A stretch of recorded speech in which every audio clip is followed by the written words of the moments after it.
one of the things that we're trying to do is push accountability down to the individual employee, and make them feel like, hey, I have control over, my own responsibilities, how I'm doing with my efficiency for machinists and that sort of thing. So important for that is letting them know how they're doing in terms of data. I think that's pretty empowering for them because they can kind of push themselves a little bit if they wanted to, and they see that there's a need to. So, welcome to Empowered Owners, the podcast that takes you inside Empowered Ventures. I'm your host, Chris Fredericks. In each episode, I'll have a discussion with one of our employees to discover and highlight their distinct personalities, perspectives, and skills, while also keeping you in the loop with exclusive news, updates on company performance, and a glimpse into the future plans of Empowered Ventures. This is an opportunity for me to learn more about our amazing employee owners, and an opportunity for you to hear regularly from me and others from within Empowered Ventures. Welcome to another episode of Empowered Owners, the community building podcast about and for the employee owners of Empowered Ventures. My name is Chris Fredericks, and on today's episode, I'm talking with Luke Orszag, President of Firstar Precision. Luke joined as Vice President of Finance shortly after EV acquired Firstar in 2021 and was promoted to President in 2023.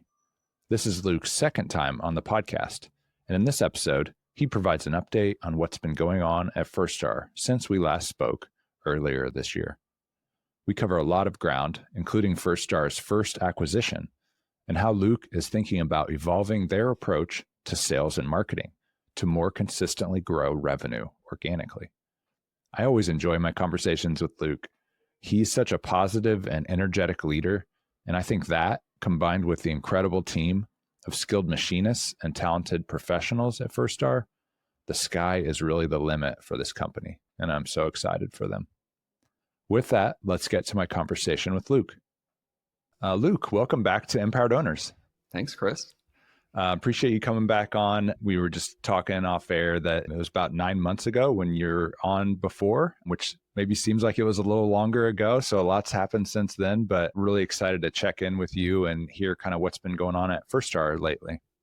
Sure. Yeah. There's been a lot. That episode we were saying 9 months ago, it feels like that was so much longer ago. There's been a lot going on. What comes to mind? What are kind of some of the highlights of just big picture, like what's been going on? What have you guys been working on? What kind of progress has been made? Just what comes to mind? One of the big things I think going on right now is we're trying to figure out sales at Firstar. What does that look like? How do we grow, organically and organically with acquisitions? And so one of the things we actually had go on, it was August, middle of August, is we acquired a company, Ameritool. They were a vendor of ours, and we had a great relationship with them. They did some of Firstar's work really well. And so we had a lot of trust that they knew what they were doing. And so we explored that with them. The seller wanted to retire. And then he had one other employee, his son, who actually came over to Firstar, which was great. I mean, so, we got a few machines, a great employee, and their customer list. And so that got integrated pretty quickly at Firstar, and it's been going really well. That's really cool. I mean, that's a big deal to do an acquisition. So for you personally, what was the experience like? Any learnings? Like just what was that like for you? Yeah, I think it was probably not a great first acquisition because it was so easy. So it kind of gives you a false sense of, it's going to be easy going forward. They're local here. So actually bring the machines over was pretty easy to do. The financials weren't all that complicated to dive into and have to do a lot of diligence. And then just one employee who we already knew. And so the whole experience was a lot easier. So as far as learnings, I'd say it's almost like you want to unlearn some of that experience. But no, it was great. So I think going forward, we're looking for those kind of niche things that fit really well with Firstar, ideally locally, that are easy to integrate. So that's what we'll continue to do. Yeah. What comes to mind? You said locally, obviously there's, being in the Cleveland area, just it's a hotbed for industrial activity still today. What's an ideal profile for you of the types of things you're interested in? Yeah, I think for us, just given the industries that we're already in, we're looking, ideally for companies that are in other industries already that we'd like to be in. We don't do much aerospace work. We do some, so we'd like to do more. We don't do hardly any defense work, so we'd like to do more. So those are two areas specifically that we're looking for. If a company has a higher concentration in that type of work, because the other thing that goes along with that is a lot of certifications you have to have. And it's a pretty big expense and adding a lot of overhead to add that type of certification without having a compelling reason to. And so, if we're looking at a company and you're bringing on a book of business, and ideally we can integrate them within the building here, we would have to have that certification. And so, bringing a company that gives us that ability to do it, I think would be a good entry point into that. So yeah, that I think industry is important. I think size of the company too. We're not looking to double the size of Firstar with one acquisition. I mean, you never know, but it's not what we're looking for right now. So size, I think, is pretty important. And then just the similar to Firstar in terms of that customer partnership, we'd really like to understand that with a company that, if the business is moving to our facility, and maybe the owner is leaving the business and maybe there's a few employees coming over, but knowing that business is staying with the company because of the relationship they've created. That's important for us too. That's exciting. I assume, so it's probably a profile where a business owner is thinking it's time to potentially retire at some point in the near future. Is that probably the kind of situation you're looking for? Yeah, absolutely. That's what kind of worked out with Ameritool. I think in the business in that case too was small enough that it almost didn't make sense to, find a broker and all that kind of stuff. It was mostly just relationship. So that would be ideal too, is starting to make those relationships. So even if they're not ready to sell now, maybe that's something where they think of us 1 year, 2 year, 3 year, 4 year, 5 years from now, whatever it ends up being, let's start planting those seeds. Yeah. And I think I'm putting words in your mouth, but I'm guessing key to all this too is you're wanting the talent that would come. Like you would love to have the people too. I Absolutely. assume. Absolutely. Yeah. It's getting harder and harder to find experienced machinists. And so typically if a business is successful, like what we're looking to have, you'd have some really good employees. So that's important too. So it'd be an opportunity for those to become employee owners as part of Empowered Ventures. Yeah, that's really awesome. What else is coming to mind as far as like things you guys have been working on, interesting insights into the business? What else is going on at Firstar? Yeah, I mean, I think just in general, there's been a lot of culture work. So one of the things that we're trying to do is push accountability down to the individual employee, and make them feel like, hey, I have control over, my own responsibilities, how I'm doing with my efficiency for machinists and that sort of thing. So important for that is letting them know how they're doing in terms of data. So we've been building a lot of different ways to get at the data in our ERP system and putting it into a format that's really easy to read for an employee. So right now we have it set up that, any given day an employee can go up to their supervisor and say, hey, how's my scrap rate? How's my efficiency, utilization, all that kind of stuff. And he'd be able to get that information, not real time, but as of the previous day and whatever time period he wants to look at. So I think that's pretty empowering for them because they can see, they can kind of push themselves a little bit if they wanted to, and they see that there's a need to. So that's incredible. I mean, I think most business owners and leaders in businesses dream of having the ability to drill down to levels like that and provide that kind of information. How difficult was that to ultimately, because I know nothing like that was in place when you first joined Firstar. So how did you do that?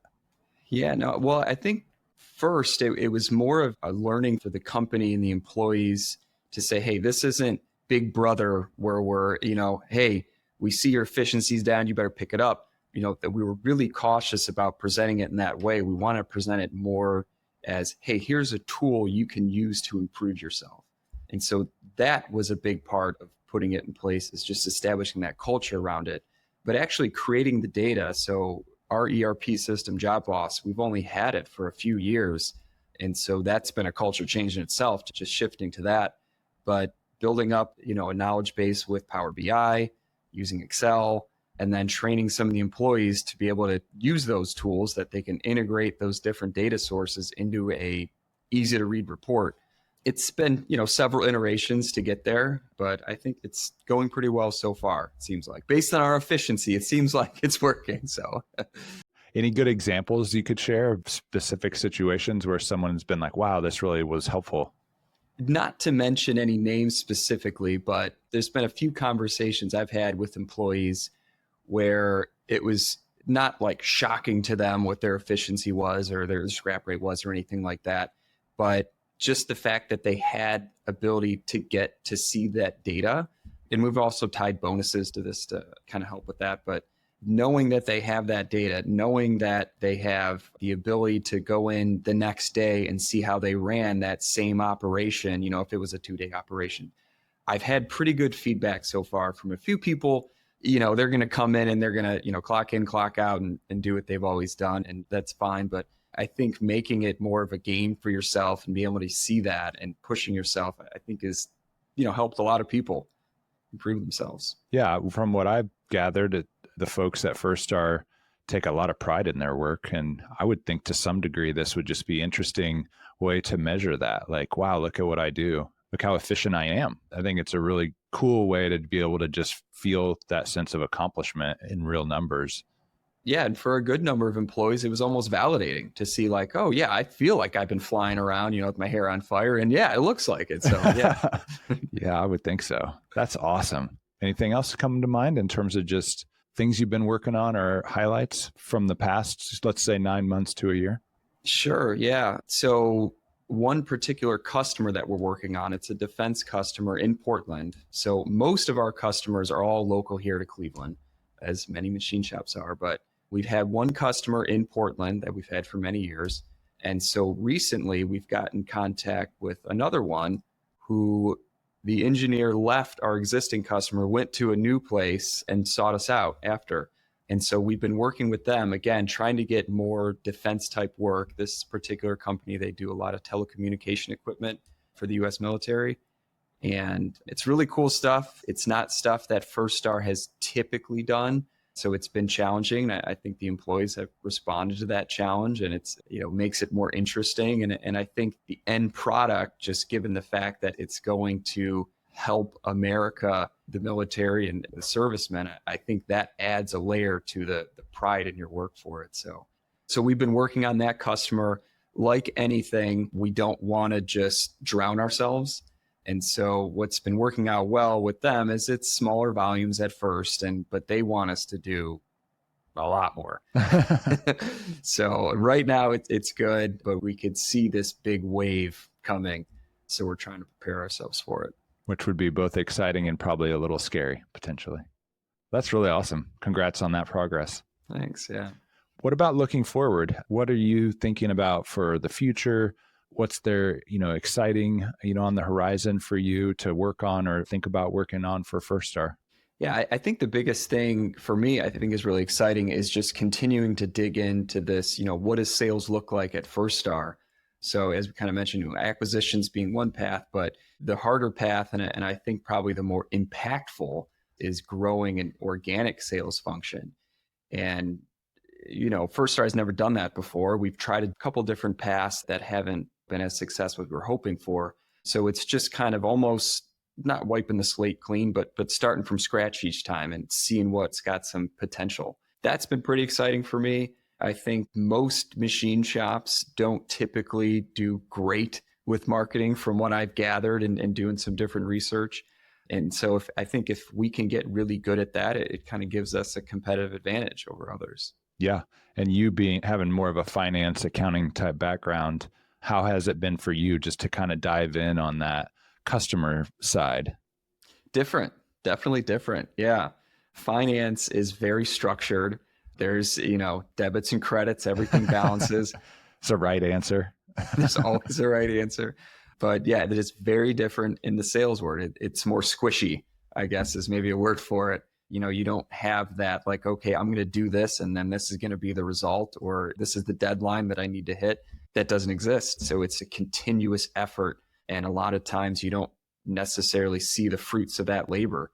some of it you may never see the fruits of that labor because it didn't end up working out. And so building that muscle to be able to do that it's different, but it's fun. I've sensed that it's not been like oh gosh, I don't like doing this kind of a thing. No. Yeah. I definitely like, even in finance roles that I've had, I've always liked roles where I'd come in and there's almost not a turnaround, but there's a lot of work that needs to be done because things haven't been going too well. So I've always gravitated to those type of experiences where it's somewhat unstructured and, it is almost a blank slate that we can build it up and however we want it. And so that's something I see with the sales function at Firstar is starting from scratch and building it up. That's exciting because I think Firstar is not dissimilar to a lot of companies that get to a certain point just kind of on word of mouth and reputation and doing great work. And, that can take you a long way as a business, as it has for Firstar. But what you're talking about is how do we take that to the next level, which can require a different way of thinking maybe about how to find and engage new customer opportunities. Yeah, absolutely. I think something we're going to explore here coming up is more content marketing, just to even just get the Firstar name out there. So we're doing a little bit of a redesign on the website. We're kind of shifting the website focus a little bit to, here's everything we can do. Here's our capabilities. We got mills and lathes and that sort of thing, to almost here's the type of parts that we feel like we're pretty good at. And so we're adding a menu option on the website to say, here's some applications, geared parts, reaction bars, angle heads, that type of stuff. So when people, and we post some content about it, and people say, hey, we have a part that kind of looks like that. And then they have a need for it and all that kind of stuff. So that's something we're going to try next. That's really smart. I mean, if I think about it, and this probably applies to any industry, if I'm in purchasing or I'm a buyer at some company that needs some metal components for whatever my company is making, I'm not necessarily going to go and Google wire EDM or whatever the mechanism is the capability that Firstar has to make something. I'm going to Google, whatever kind of component it is that I want to buy, the actual piece I want to buy. So that's what you're talking about, right? To kind of really focus the marketing on what that buyer would have in mind, that component or part that they want to buy from someone. Yeah, I mean, ultimately, we're selling machining services with these different capabilities, but I don't think that's necessarily, like you say, how a buyer's looking for it. They're looking to buy an angle head. They're looking to buy a gear. And so if that's the search term that they're using, precision machining gears, we'd want Firstar to come up on the top of the list or, near the top of the list, or some way that they could see that that's a capability of ours. And then, the sales process goes from there. So. That makes so much sense when you put it that way. That's exciting. I think we've covered a lot. What about you personally? Like anything are you coaching? Like what are you enjoying right now on the personal front? So our football team, I took on the head coaching duties this year. I had been an assistant coach for a couple years, and then that head coach had dropped down a couple grades to be with his younger son. And so I stepped into that role somewhat begrudgingly because it's it's some effort, it's not just showing up to practice and corralling the kids and, that sort of thing. So there's definitely a lot more planning, practice planning, planning plays and all that kind of stuff, game management. So it's a totally new element, but the season went really well. We made it to the semifinals. And then I honestly think the kids just got tired because we got blown out. By the end of the first quarter, it was pretty much over. But yeah, so we had a really successful year. So that's for my son. So he was doing football. So he's now going to be into his baseball off-season program that I'm helping him with. And then my daughter, she's been doing gymnastics. Well, she was doing cheering for the football team, which is great. So it was both of them, on the field at the same time. That was fun. And so now she's doing gymnastics, and she actually has her first meets coming up here. So that's a new experience in itself because I've been around boys my whole life, right? So just going to a gymnastics meet, it's exciting. That's really cool. Wow, Luke, you've got a really fun and interesting life going on right now. Thank you. Thanks for coming back on Empowered Owners. We covered a lot of really interesting tidbits in a pretty quick amount of time. So look forward to having you back on again sometime in the future. Appreciate it, Chris. Thanks. I hope you enjoyed that conversation with Luke Orszag. Empowered Owners is a podcast by and for the employee owners of Empowered Ventures. Special thanks to Share Your Genius for producing. You can find show notes and transcripts on our website at empowered.ventures. Full video episodes are on YouTube at empowered_ventures. If you have a question about us, about EV, our companies, or employee ownership, contact us at hello@empowered.ventures.